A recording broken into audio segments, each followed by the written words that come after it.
Samuel Po is the founder and president of JS Unitrade, and Samuel has weathered the Asian financial crisis, faced lawsuit from a major multinational competitor, and numerous other challenges to place his company and brands where they are today. JS Unitrade has grown into becoming a leading FMCG company in the Philippines with a nationwide distribution reach for market-leading brands such as EQ and so many other brands. He is also the founder of Marco Polo Hotel Ortigas. Hello, Samuel. Hello, Zaya. Welcome to the Entrep Summit. I'm very honored with your presence. Thank you for having me. You know, one of the things that I been wanting to ask you, and this is a session about, AKA training your dragon, is when did you start planning your succession? At what point in time did you start thinking about succession? Actually, when our company, as Carl said, is being run by professionals, but in early 2000, we want to level up and hire more competent professionals to help me run the company. But those that was the time that we also tag along the succession planning, but it was not that smooth, and it was not that ideal. There are a lot of challenges. I think we hired from multinational company, and there were these some of them called it culture shock. So, and I think hiring the right people is really a big challenge during that time. And those were the chaotic year. Those were the chaotic years. And during that time, Carl was still in school. My son Carl was still in school. So I had to rely on this professional to help me run. But the point is, I'm not that lucky to hire an ideal team to help me move forward. And comes 2009 when he graduated from Ateneo. Originally, our agreement with Carl is he will find work on other companies and learn and experience that he can bring in sooner to our later to our company. But unfortunately, he applied to a lot of financial institutions like banks and all these things. But unfortunately, what timing? He was not accepted, actually. Yeah. The reason behind why he was not accepted is because of this DOSRE. Oh, yeah. Okay. Yeah. So most of the big banks, we are doing business with them, and we are, we can say, one of the big client. So they declined. So I told him, well, now our company is growing. Maybe if you are interested, you can join our company. And I make sure that he's interested in what I'm doing. And of course, for this succession planning, I think the most important thing is we share the same purpose. We share the same purpose. And yeah, after a while, he started as management trainee. And yeah, and I try to move him around in other departments so that he will have a feel.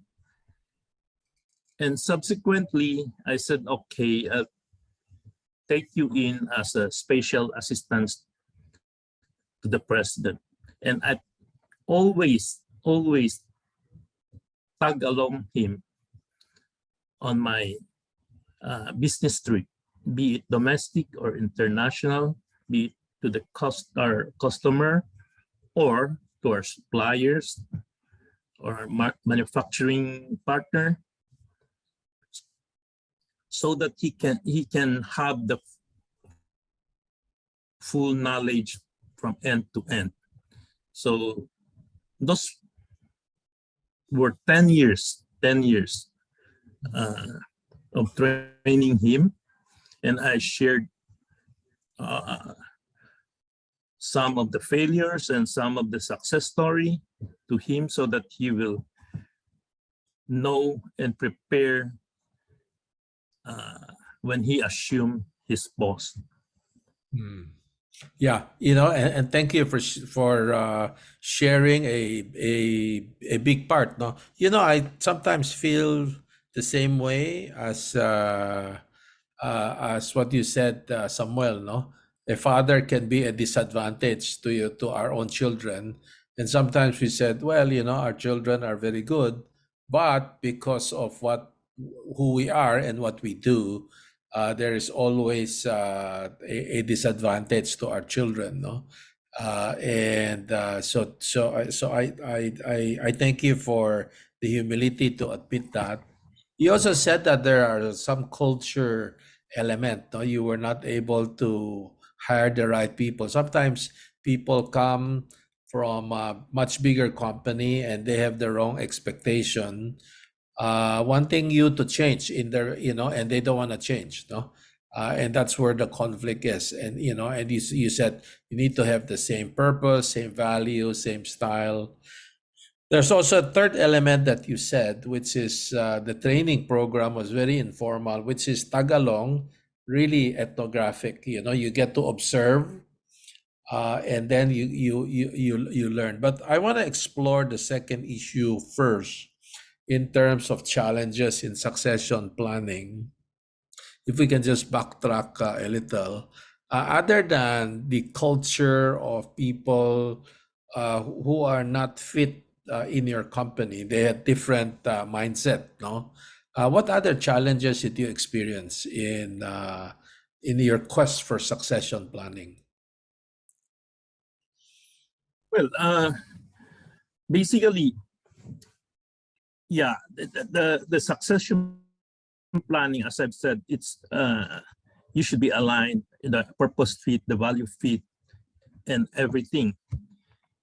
But hiring the right people, as I've said, is a big challenge that can align with your mission or vision or your purpose. And some of them, as I've said, I'm not that lucky. There are values problem that ruin the organization. So when Carl joined, he saw all these things. And I'm quite happy that he started by upgrading our HR, which become ODHR, Organizational Development and Human Resources during that time. And we during the time we implement a massive changes, culture change. but there were really resistance during that time. Yeah, but we were able to convince most of our employee or our staff or our officer that this is the way to go. And a lot of people don't want to get out of their comfort zone. Although, yeah, in the past few years, we've been growing at a very fast pace. And then they were saying, well, we are growing year on year. Why should we change? But yeah, that's the biggest challenge on how to let them know that this is, we got to change our culture. The culture that we had before cannot be sustained. So yeah, that's basically our challenge.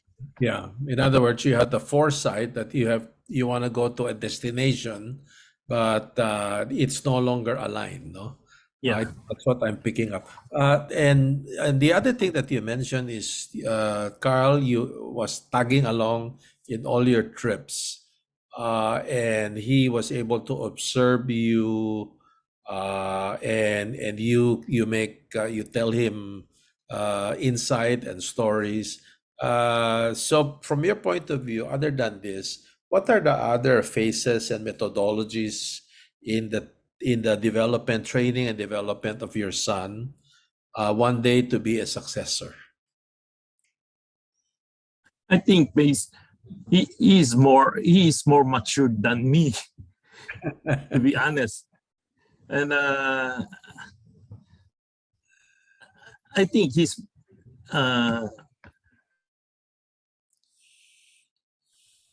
he learned a lot from as you introduced. He never stopped learning, and he's trying to adjust to me, no?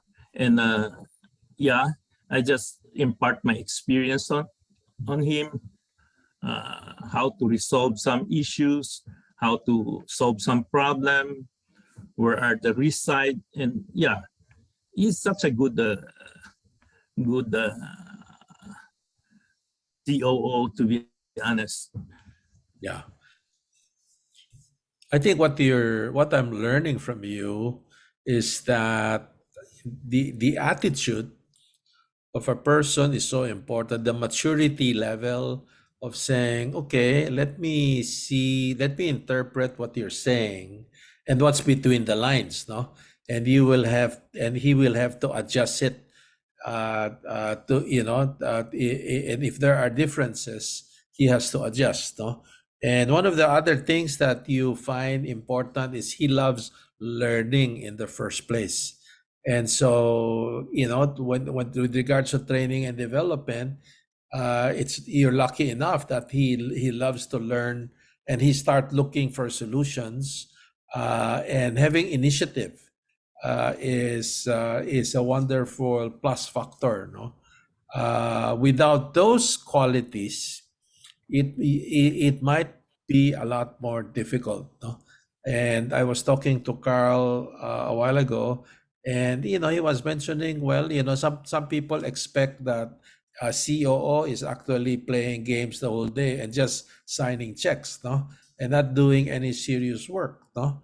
But he has to. I mean, he was sharing about loving to attend executive education, listening to podcasts, reading books, and these are things that are very wonderful in terms of having more input, that enable you to take a different lens or different lenses, no? In terms of, as you said, he's very mature for his age, no? How do you handle differences with your son? I'm sure not all the time you would agree, no? So how do you what happened, I hope you don't mind my asking. No problem. Actually, we have a very good chemistry. We have a very good chemistry. Uh, we of course we do have some disagreement. We have the same objective, but you want to go this way, I want to go it on the other way. So but at the end of the day, we have the same goal. So if we have differences, we usually sit down and talk, and he will present his idea. I'll ask question, why not do it this way? And he will explain. Well, as long as he convinced me, I'm always open-minded. As long as he convinced me, I'll support his decision. But if he cannot convince me, well, my decision should be followed. And as I've said a while ago, he's so matured that, well, he said there's a hierarchy. At the end of the day, I'm the CEO and I'm accountable for what I've decided. Or yeah, so that's how we resolve our differences. Well, my learnings there, in fact, is that while he is son of owner, he appears to have a professional mindset, no? That says, well, just like any professional, I will have to be a good soldier too, no? But I asked him a last question. I'm gonna ask you the same question, Sam. I asked him if he has any wish list, in terms of the training and development as a next gen, no? But what I'd like to ask you is the reverse. If you were to redesign the whole thing and train your dragon, what would be your wish list? What would you start doing and stop doing? Okay. What would you do more or do less? Yeah, I think a while ago he was saying that there's no clear expectation. Yeah, maybe that one. Well, I should have done it earlier. That okay, this is my expectation on you. This is what I want you to do. Yeah, but coming from a Chinese style family, we usually, yeah, as he said, I told him, you find what you can do. I don't give him specific expectation or task, no? So maghanap ka ng sariling trabaho mo. So maybe that one I have to during that time, I think I have to have a clear yeah. For him. Yeah. And we wish one day our successor would say, yeah, can I do some of your job? And so that we would be happy that we're willing to give some of our job to them. No? How would you, just a quick follow-up question, how do you now measure success? You're very successful already, but how do you measure success? What's success to you? Am I successful? I don't think I'm successful. Yeah, there's a lot of people that are more successful than I am. No. Yeah, I think success is you can achieve your goal in what you want to do, and you can achieve your goal in a proper time. That is called success, I think. Yeah. So, well, I really like that. First is that there's an element of goal in the first place. You want to go from point A to point B, And you have to know what is point B, because otherwise you start going around in circle. So there has to be point B. But there has to be a time element, and you define it very well. Let's say, well, when are you going to go to point B? It cannot be forever. There has to be a definite Yeah. time frame. I like it's very practical in terms of what is success, and it could be any goal. I mean, whatever. Different entrepreneurs would have different goal, and we cannot say their goal is wrong, our goal is correct, or our goal is wrong, their goal is correct. No? Different people have different goals and expectation. And with that, I thank you for your wisdom, Samuel. I know you're very busy, but you took time to do this. We could not find a schedule to talk ahead of time, but finally you're here. Thank you very much. Thank you.